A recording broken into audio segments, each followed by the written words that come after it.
Hugs. Drugs. I feel like if you picked drugs, you would have to be on drugs. I'm on drugs. Be cool. All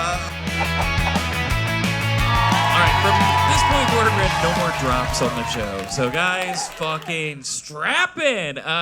Next up, we've got an age-old debate, one we've pondered since the dawn of man. Yes, I don't know what it is yet. Hugs versus drugs, gang. Please welcome your debaters, Mike Kaplan and Max Fine. And who's going first, Mike? On the side of hugs, Mike Kaplan. Thank you very much. I prepared something, but just a brief thing before I get into my material. When I got here and met all the other comedians in the green room, Max, my opponent and friend, came in, and you know what he did? He hugged everybody. So, you know, he just started hugging people, which is a cool thing to do. You know it's not a cool thing to do? If you start drugging people. So, that's number one. Before I get into it, too, let me just say, there are different meanings of drug. Like, obviously, if you have a disease and you need drugs, like, take them, get those drugs, but also get hugs, right? So, like, it's not only thoughts and prayers, hugs and drugs, but we're not talking about, you know the kind of drugs that we're talking about. And here's the thing. I'm not anti-drugs. Like, I've done drugs. And I've done hugs, you know? So I'm informed on both of these. So this comes from careful, methodical, balanced investigation. Like, I'll tell you, I have done, for drugs, I've done weed, I've done mushrooms, I've done LSD, I've done salvia, I've done Tylenol, I've done ayahuasca, MDMA, MDA, DMT, the whole alphabet. And for hugs, I've done, like, front hugs, side hugs, X's and O's, the whole alphabet. I know only O's are hugs, X's are kisses. Not a part of this. But here's the thing. This is the truth. If I could only have hugs but not drugs, or drugs but not hugs for the rest of my life, I think we would all know which one we would pick. Like, to live a life without hugs but with drugs. But, like, obviously, I feel like if you picked drugs, you would have to be on drugs to pick that. So... hugs are a basic human need. Like, truly, they are as important to a child's development as food, air, water. Like, they will get physically ill. People get physically ill without the human contact that a hug brings. You can do without drugs, and you can finish doing drugs. Like, Alan Watts famously said, when you've got the message, you can hang up the phone. But you can't hang up the phone for hugs, right? Like, if you have no more mushrooms, you can still remember the insights that you had. You still have those insights. But if you never get hugged again, you can be like, yeah, I remember those hugs. But it's like, well, I remember that food. You need more food. You know what I mean? Like, memory will only get you so far. The mental experience of remembering the insights that you have on a drug, those are still mental experiences that you can. I'm saying I have done drugs. I'm not on drugs now, but I still am drugs. You understand? Like, I am the sum total of all of the drugs that I have received, but I am not hugging anyone right now, and I would like to. But the point is, there's some monks. Have you heard? There's some monks that actually use drugs to train them, like training wheels for their brains. Braining wheels, don't even worry about that one. And they will, like, for enlightenment. And they'll be like, once they get the enlightenment, they're like, don't need the drugs anymore, but you do still need hugs like food. Now, to reiterate, I'm for both. I'm practiced in both. Like, I've had some ayahuasca ceremonies wherein the message was basically that we are all made of love. We all should love one another. We all are the same love. Basically, drugs were telling me that hugs are the way. Do you understand? Like, God is love, said God to me on drugs. And drugs say do hugs. Like... Now, you can live a meaningful life without drugs. You cannot live a meaningful life without hugs. And if you think that you can, I think you need a hug. Now, finally, I don't know if anyone's ever heard of Rat Park. I'll get through it fast. There's this scientific experiment. They took rats, gave them water without cocaine and water with cocaine. And the rats were like, we love this cocaine water. But then the scientist was like, wait, this isn't like a real life example. This is not how it would work. So they gave the rats they gave them the option of cocaine water, regular water, but also like a park that they could play in and friends in their community. And in that situation, the rats did choose the water without cocaine because basically hugs, scientifically, are better than drugs. They are the antidote to it. That addiction's opposite is connection. And that's what those rats are all about. So again, I'm not pushing hugs, not drugs. Get hugs and drugs. But you have to pick only one. Like, definitely, like, go, and they're both in context. Like, you don't go around hugging everybody and don't go around drugging anybody. But if you're gonna have to do one of those, hug people, don't drug people. And all I'm saying is, look, hugs are also free, and there's one fewer letter, so it's more efficient. And the final point, here it is, nailing it, bringing it home. Oh yeah, if you prefer drugs to hugs, you're basically just a sad rat with no friends. So, thank you very much.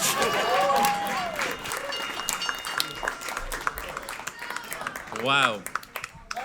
Okay, all right. I just wrote down braining wheels, gang. Yeah. On the side, Worth exploring. on the side of drugs, max fine. All right.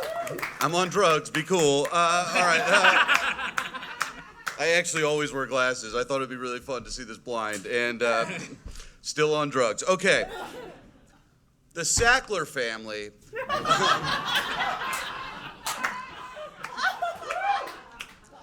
Much like the cider house, rules.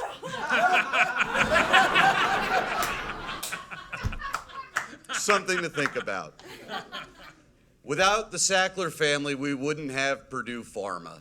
And without Purdue Pharma, we wouldn't have OxyContin. And without OxyContin, I might remember the plot to Avatar. And that's all I wrote, because I'm on drugs. No, I'm kidding. All right. Look, is anybody here a cop? If you're a cop, you have to tell me, right? If you're a cop, where's my son? Okay, do you know? Oh. I was really hoping for an answer here. You a drug guy, huh? I like your mustache. Okay. That's right. This is the thing. Drugs lead to fun every time. Every time. I'm having a blast. Are you? Please tell me you're having fun. If you're not, you should do drugs. I have ketamine in my pocket right now. I am willing to. I don't. Please. But if you do, that would be cool. Look, here's the thing. Therapist Virginia Satir says you need 12 hugs a day to feel like you have love in your life. One hit of acid.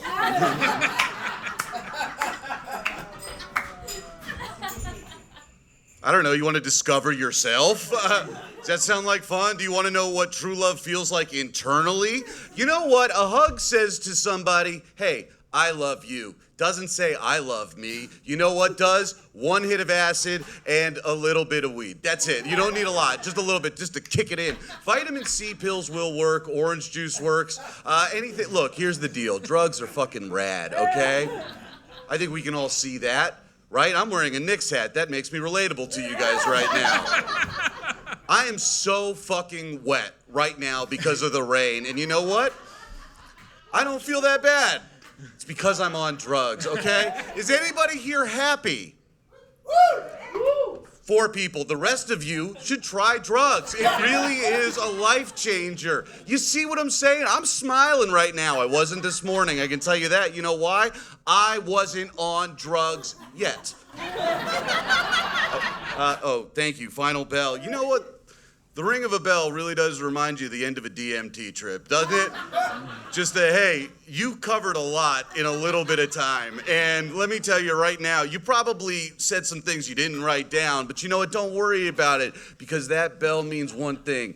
Dinner's ready, drugs are awesome. Okay.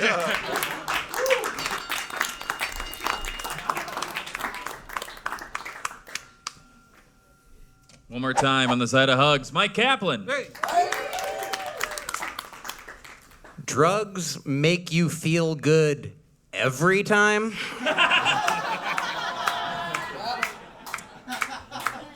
Every time? Let me present exhibits A through infinity. From my own experience, one of the first times that I did mushrooms, I was doing them with supposed to be 6 people, but one of them didn't show up. But we divided them into enough for 6 people, so there was 1 dose left, and I was like, I'll do that one too. And everyone else had a good time, and I sat curled up in a fetal position, starting sentences like, oh, I think I'm feeling, and then ending it with, worse now. Because my emotions changed every second.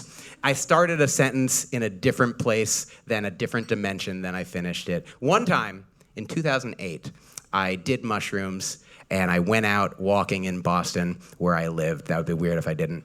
And I went out walking and ended up in Boston. I walked 200 miles on mushrooms. But I was feeling good for a while, but I hadn't eaten. And then eventually, I had to sit down because I was hungry, but thought I was dying. And I tried looking through my phone for people that I could call to help me. My name is Mike. I was dating a woman named Micah. I had a good friend named Micah. I looked in my phone and I'm like, everyone is me. And finally, I came to my friend Shane, and I called Shane and said, Shane, are you me? And Shane said, whoa, what? And I was like, I did some mushrooms. He's like, okay, buddy. Where are you? And I was like, I'm on the streets of Boston. He's like, look for a sign, a street sign. I was like, I'm at the intersection of one way and do not enter. And look for some other signs, buddy. And I was like, Commonwealth in Gloucester. He's like, that's 2 blocks from my house. You want to walk over here? I was like, I cannot do that. I'm sitting on the street as dogs pass me by with people. But I think it's symbolic of people seeking me to try and help me and bring me out of this limbo or bardo or mental hallucination or whatever state I'm in, which is Massachusetts. And then eventually Shane was on the phone with me. He's like, I'll drive over and get you. And he got there, and he's like, I'm at the corner you said, and I don't see you. And I was like, I am dead. He's like, nope, you're halfway down the block. Okay, so the point is, that can happen on drugs, even good ones. Ayahuasca has changed my life for the positive. One weekend, about 10 years ago, I was doing ayahuasca in its natural habitat, the yoga studio of Brooklyn. And at the end of the ceremony, the guy he begins and ends the ceremony with 3 chimes. And after it ends, after these hours of sitting and introspecting and hallucinating and feeling, eventually the guide rings the chimes and says something like this. He says, well, dear sisters, brothers, we are in the finish of our ceremony for tonight. One more time, I'd like to give thanks to Mother Ayahuasca, for she gives teachings and medicine. Like always, I'd like to give thanks to Mother Earth, for she gives food, home, path, and work. And like always, I like to give thanks to our creator of the heaven and the earth, love, for is our true master. So thank you all for coming here and making possible this meeting with ayahuasca like a meditation. Thank you so much. So he always ends it something like that. And on this particular occasion, right after he finished that, then his phone started making a noise, and his phone went, that's all, folks. And it was the funniest joke that I've ever heard. I laughed so much because I was like, oh man, his phone is supposed to go off? Like, it's not, but it was. He did it on purpose to entertain us because we'd all had this sacred experience, and he's like, this will be the funniest thing that will ever happen. And of the, I'd say, dozens, if not hundreds, of ayahuasca ceremonies that I have done, I think I've done a high double-digit number, maybe a triple-digit number of ceremonies. And of all those ceremonies, do you know how many times that happened? Once. Because all the other times, there was one time, I think the very next night, I did another ceremony, and a woman was walking around realizing that she had been assaulted at some earlier point in her life. So at the end of this particular ceremony, the guide did not end with a Looney Tunes song because people are going through some things. And so I guess all I'm saying is drugs are not a good time every time. Thank you so much. Bringing us home one more time on the side of drugs, Max Fine. All right. What yoga studio? The guy's dead. Oh, good. All right. The guy's dead? Well, that's what happens when you do drugs. No, it isn't. Okay. Cocaine, ketamine, salvia, heroin. These are all beautiful names for a little girl. Molly is every white girl with a gay best friend's favorite drug. All right. Okay, here's the deal. I started thinking about this because look, we've all hung out with cool people that are like, hey, do you want to do poppers? We've all done poppers, right?